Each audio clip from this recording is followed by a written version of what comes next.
Muslims understand whatever sickness we're going through, it's not new. The Habib, the teacher, the master, he came to teach. He came to cure the society of all of its sicknesses.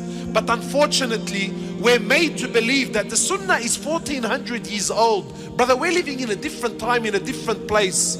La wallah, it's the exact same diseases.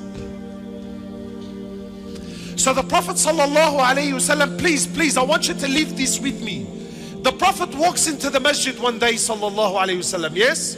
Walks into the masjid and finds the sahaba wrestling. Halal or haram? Would the sahaba do something haram in the masjid? A'udhu billah, no. So clearly halal, they were wrestling in the masjid. Wrestling, not striking the face, wrestling in the masjid. So he sallallahu alayhi wasallam walks into the masjid and sees the gathering. You know, I just, because I have a very strange way of thinking, let me think out loud with you. And Allahu Alam, I'm not saying this is sharh of the hadith. No, these are just my thoughts.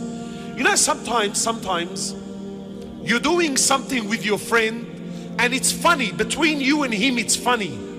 But then someone walks in and all of a sudden it goes from funny to looking very foolish. Have you ever had that? You know, sometimes someone walks in halfway through the joke and doesn't see the joke, and then you start, oh ya Allah, what a jursa, what an embarrassment. So the Sahaba, this is how I'm thinking, you know. The Sahaba, they're wrestling in the masjid, and then imagine Rasulullah walks in, sallallahu alaihi wasallam. Imagine the honor, the izzah of the man. Walks into the masjid and Sahaba are wrestling. So Allah, me personally,